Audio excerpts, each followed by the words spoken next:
punya kerindu untuk berbagi cita dalam ibadah bersama kita di gereja HKI ini ya. Apalagi setelah saya berkenalan dengan Bapak Pendeta Sijabat, dan puji Tuhan kemarin karena kebetulan kami ada ibadah bersama di gereja Lumbatu, jadinya sudah rencana di Polsek untuk melawan kekuasaan dan yang merusak tanah.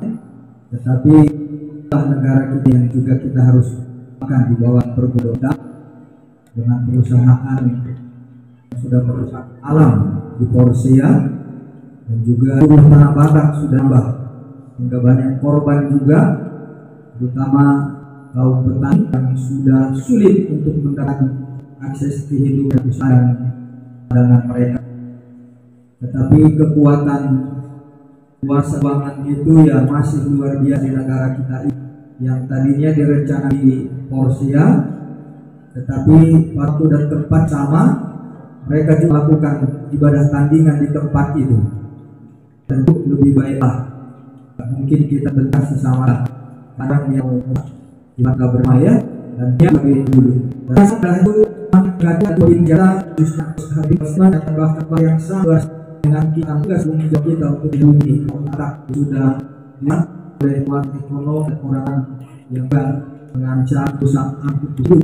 Itulah baiklah, saya selama ini sudah berhubung baik dengan Tuhan Injil kami komunitas di dalam suara Injillah Yesus, dan itulah yang bukan setiap hari, sudah lebih 7 setiap hari tidak pernah absen. Baik waktu saya sangat sakit karena waktu kena COVID di Fatmawati Jakarta, saya pernah hari Inat 7, tapi nggak pernah saya mengerjakan itu.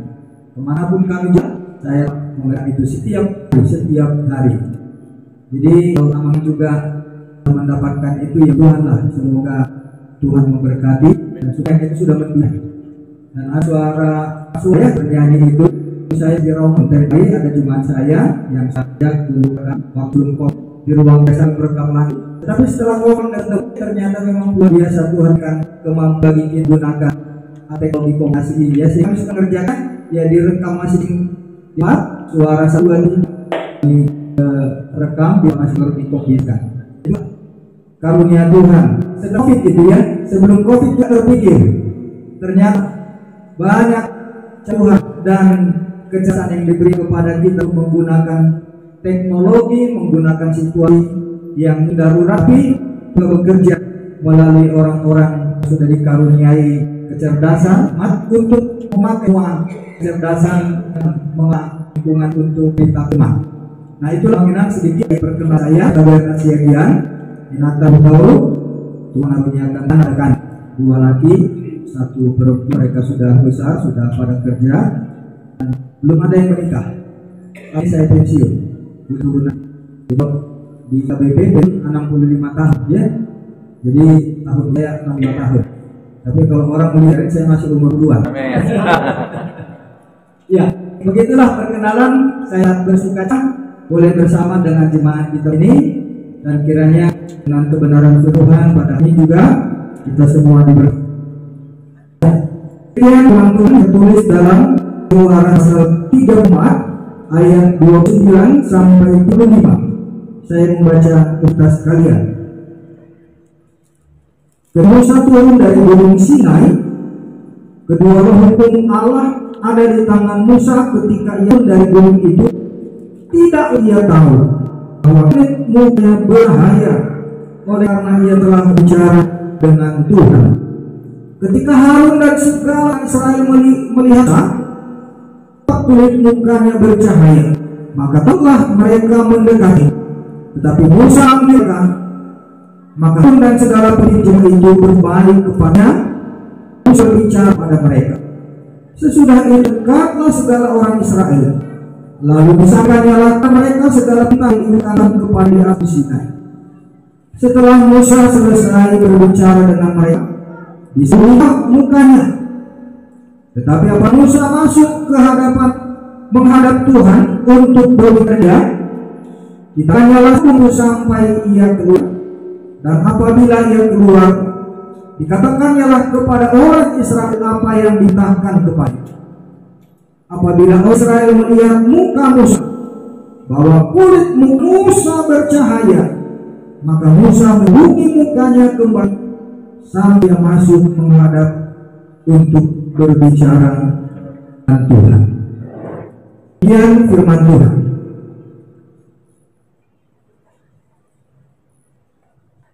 Bapak saudara-saudara di Tuhan Yesus, dengan memancarkan cahaya kemuliaan Tuhan dari firman Tuhan Keluaran 34 ini, kita melihat mana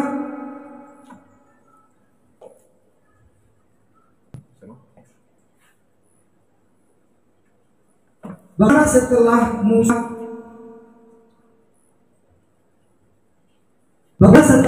Musa dengan kemarahan umat Israel yang terjatuh kepada penyembahan berhala, menyembah kepada anak lembu, ketika Musa naik gunung Sinai untuk firman yang pertama, waktu juga kemarahan Musa membuat Israel ribuan orang.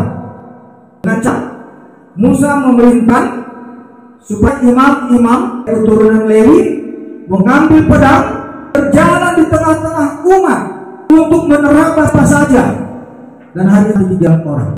Itulah kemarahannya setelah peristiwa penyembahan anak lemas di bawah kaki Tuhan itu.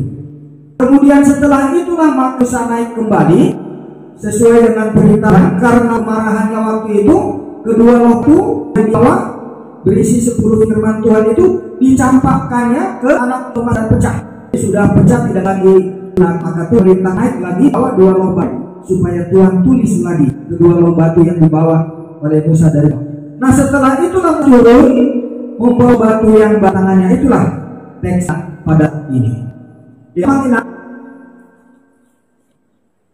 Kita melihat bagaimana dikatakan Musa berhaya setelah ia bersama Tuhan di gunung Sinai itu, dia kembali dapat dia sadari wajahnya sudah bercahaya, yang membuat umat Israel takut untuk menang dan mendekat ke dia.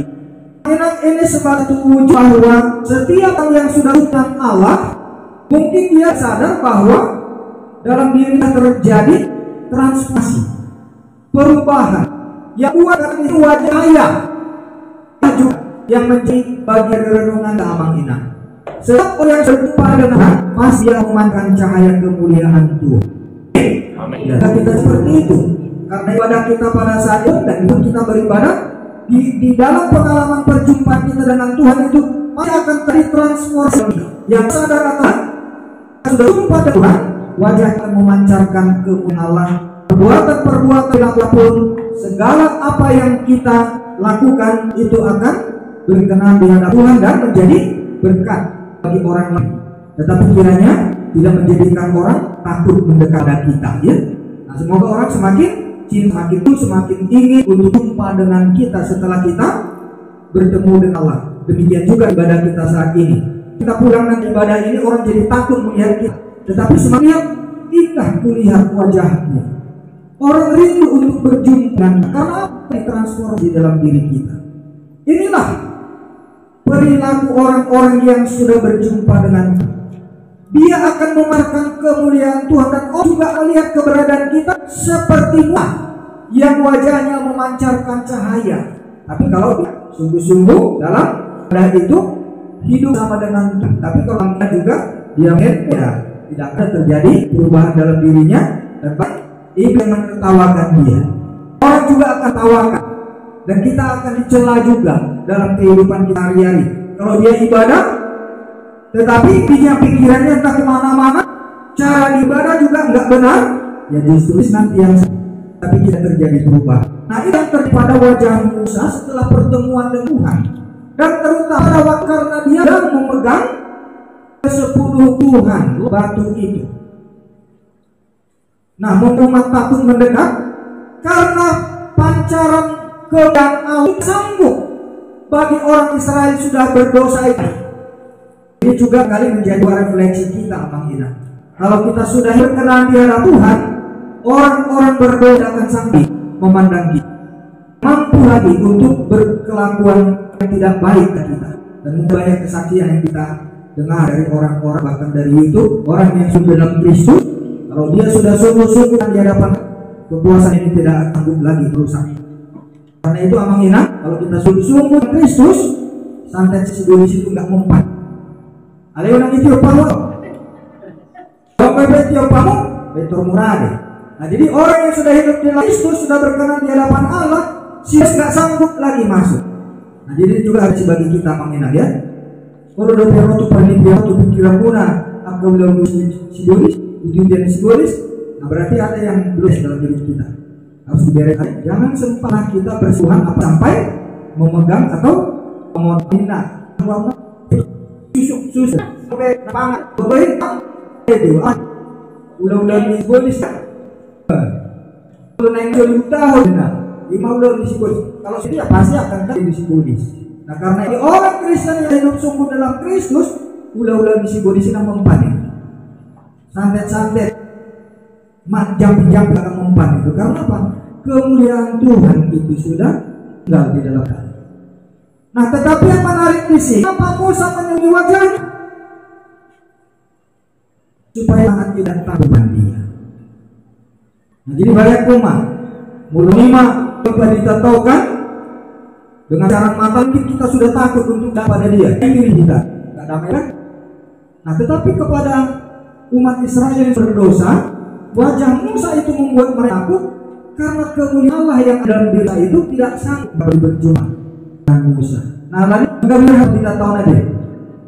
Ulu dia berarti ada dosamu. Nah, karena itu jangan jadi takut kita berjumpa dengan Allah, tetapi semakin sukalah, senang berjumpa hamba Tuhan. Kalau kita takut berjumpa berarti ada yang disembunyikan. Nah, kalau kita hidup jujur ini tidak ada dosa tersembunyi, manakala membuat kita juga jadi berjumpa dengan Tuhan, kita pasti senang akan rindu untuk berjumpa dengan hamba.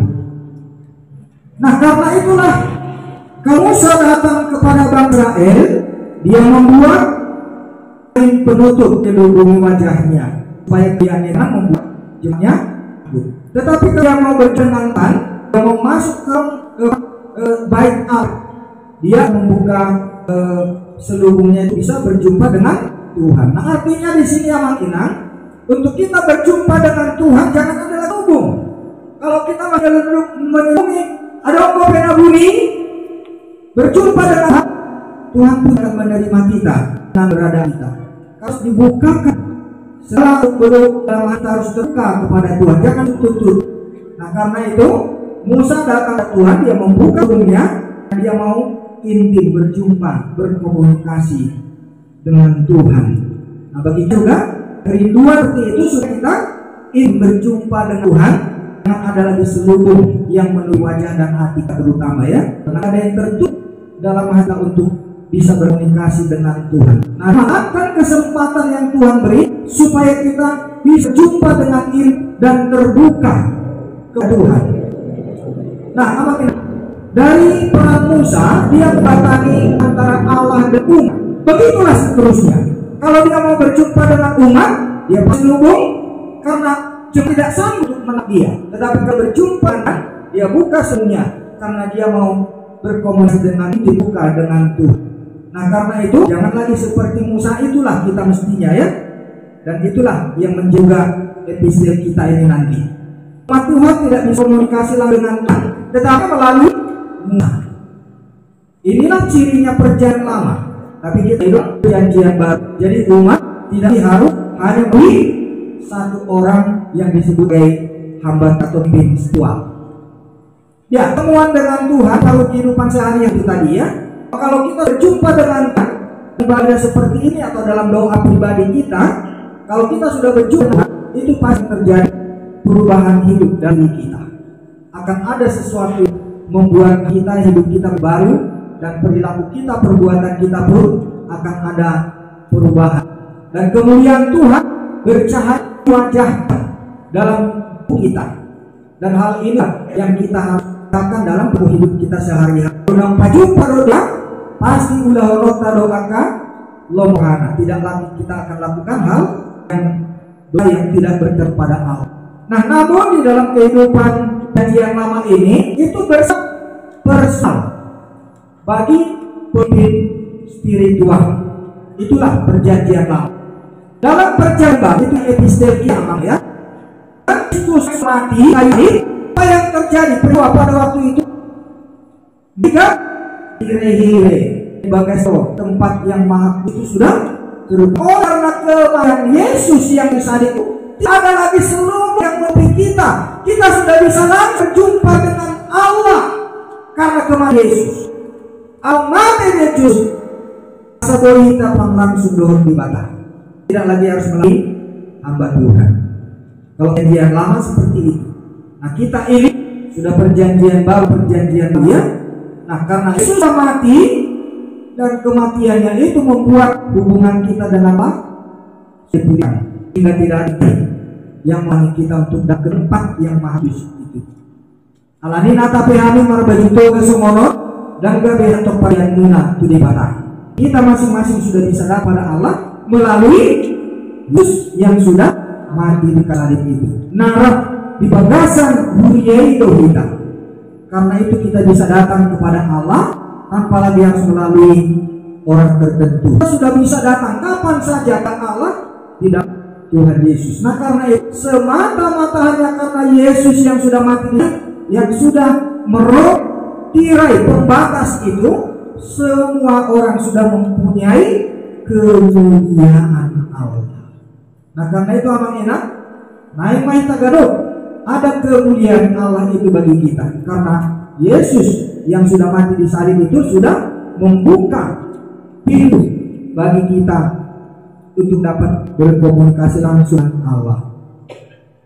Tapi kan di bacaan kita tadi, di siapa sah yang hati berbalik kepada Allah, dia sudah bisa langsung untuk berjumpa Allah karena Yesus Kristus yang sudah di kayu itu. Bagaimana supaya berbalik pada Allah? Saya kemuliaan Allah juga terpantau melalui kita. Ulang tahu dah karena Solomon di mata. Tetapi hati yang berbalik pada Kristus akan buat kita juga dapat memiliki atau diberikan kemuliaan Allah. Nah, karena itu kita dengan Kristus itu membuat bisa berkomunikasi yang lain bersama-sama di dalam Kristus. Nah, ini juga sudah diatur di dalam Kristus sebagai keluarga Allah. Tidak lagi penghak bagi kita untuk bisa bersama dan kepada Allah. Dan kita juga sebagai sesama anak Allah harus hidup di dalam kemuliaan Kristus itu. Nah, itu bagaimana supaya Kristus itu ada di antara satu dengan lain? Memang harus kembali masuk dalam persekutuan di dalam Kristus itu. Nah, jadi karena itu ibadah inilah sebagai keluarga Allah, persekutuan kita dengan Kristus. Di sinilah kita cas. Seperti baterai yang sudah mulai habis, gugur-gugurnya itu kan cas lagi. Dengan ibadah seperti inilah kita berdiri dengan yang Allah. Setelah ibadah kita juga akan support kembali, memberikan kembali posisi dan daya yang baru bagi kita untuk kita juga boleh berkomunikasi sebagai anak-anak Allah yang sudah dikuduskan. Karena itu trauma spiritual dan begitu harus bisa bertahan hidup kita, harus kita pelihara. Tetapi kalau kita harus datang dalam persekutuan dan kita dengan sesama saudara sepersekutuan, itu pun redup kembali. Itu akan bisa kembali merosot. Nah, karena itu bagaimana kita terpelihara dalam kemuliaan Allah yang sudah mempertemukannya itu kepada kita, ya kita harus teguh di dalam ibadah persekutuan seperti ini. Kita bincang kembali. Karena hari yang kita jalani, panjang hari dan pergumulan kita ini itu sudah menyerap banyak energi dan kekuatan kita. Dan pergumulan kita sehari banyak persoalan yang bisa menyerap potensi-potensi spiritual kita juga dalam kehidupan ini. Karena setiap kesempatan untuk persekutuan seperti ini, datanglah beribadah. Disinilah kita dicas kembali untuk bisa tegar hati untuk tidak oleh tantangan kehidupan. Dan yang penting amanginan sudah dalam kehidupan ini kemudian Kristus itu terpancar dan makin sempurna kita menjadi anak Bapa di sorga. Bagaimana perilaku Bapa di sorga memperlakukan kita, begitulah kita memperlakukan hidup kita dalam kehidupan kita di hari. Nah, sehubungan dengan itulah kita terpanggil sebagai tanggung jawab hidup kita sebagai pengikut Kristus, supaya hidup kita ini terus bercahaya, memancarkan kemuliaan Kristus, melancarkan perbuatan dan rencana-rencana sepanjang hidup kita. Itulah Yesus, kehidupan hari demi hari, minggu demi minggu, bulan demi bulan, demi tahun, sampai waktunya juga hidup kita kembali untuk kemana? Ke biar kemana? Ke surga. Kembali ke Porsia Tuhan itu surga. Yakin? Pasti? Iya. Mudah mau nol. Saya Yesus. Orang yang ikut Yesus dia pasti katakan, saya pasti bersama dengan Yesus. Karena video kita tuh. Karena itu dalam ibadah, dalam persekutuan seperti inilah kita selalu kembali di segala antara Museng, Porsiautai, Tuhan Madawi, karena banyaknya tantangan godaan di dunia ini. Karena itu jangan sekutu dan lakukan tanggung jawabmu dan memancarkan kemuliaan Kristus kepada orang-orang di sekitarmu. Itulah isi tugas tadi. Naik manian, tinggallah tetap kemuliaan Kristus itu di dalam rumah tangga kita. Gunang kau atas suami istri, tolong gagas. Tapi kamu karena menghadapi tangan hidup di dalam dunia ini ya, di tengah kerjaan macam itu. Apa dulu dikenal di baik yang sudah terbiasa dengan kata-kata mutiara ya, kata-kata mutiara yang terbiasa di terminal apalagi pasar-pasar itu ya, karena itu jangan itu menjadi kebiasaan. Karena kita sudah hidup dalam kesan kemuliaan Kristus ini harus terpancar dan bagaimana itu berpengaruh kepada lingkungan kita. Hikmah galing baru dibaharui di mana kita tinggal, orang-orang di sekeliling kita. Saingan beliau ini Tuhan nanti tengah-tengah ini bagasta dan kita menjadi pemberita Injil. Tak pola ikut natat somon perjalanan nasa dari perberita kamu, tetapi dengan bahasa yang sama, dengan perilaku yang benar, jujur, tiap ulang itu berikannya. Dan juga dia tahu saya akan naruh perbuatan-perbuatan kebohongan ibu, aku dan siapa dengan selalu akan terbuka dan setiap saat kita bisa berkomunikasi dengan Allah. Semua lima siapa nanon dua mahir majok hamulioni Kristus di bagasan yang buta sadarion asa mulak kita di bagasan damai. Kita berdoa. Terima kasih Bapa di surga, kami bersyukur karena kemuliaan Engkau nyatakan kepada kami dengan kematian-Mu di kayu salib. Tirai pembatas telah roh dan kami boleh datang dalam kepenuhan roh untuk masuk ke dalam kemuliaan yang Maha Kudus. Bersyukur dan melalui ibadah melambah hamba melalui setiap firman Tuhan boleh baharui hari depan. Biarlah kemuliaan-Mu terpancar dalam kehidupan dan kami jadi kemuliaan Tuhan. Dan setiap kegiatan aktivitas dan apapun yang menjadi karakter dari kami perbaharui oleh kemuliaan-Mu ada di kami. Terima kasih Yesus karena Kau telah menjadikan kembali anak-anak Bapa di sorga. Kemuliaan sorgawi-Mu juga telah Kau masuk dalam kemuliaan sorga sebagai anak-anak Bapa dalam persekutuan kudus. Terima kasih Bapa untuk pertemuan pagi ini. Biarlah ibadah ini jadikan juga berkenan di hati dan tinggallah dalam hati setiap pribadi dari saudara-saudara ini, agar juga memakan kemuliaan Allah dalam kehidupan sehari-hari. Ketika mereka menghadapi kesulitan, pergumulan ini, sakit penyakit, bahkan juga cobaan-cobaan yang ingin menghalangi kepada Tuhan, yang ingin memisahkan mereka dari Tuhan. Bapa, biarlah tangan kasih dan kemuliaan-Mu berkuasa atas mereka, dan biar kemuliaan-Mu juga Tuhan berkenan tinggal di dalam kehidupan mereka. Terpujilah Engkau Bapa. Inilah doa syukur permohonan kami. Berkatilah firman, berkat kami sebagai anak-anak. Bilang Engkau tahu selamanya. di dalam Yesus Tuhan dan Juru Selamat kami.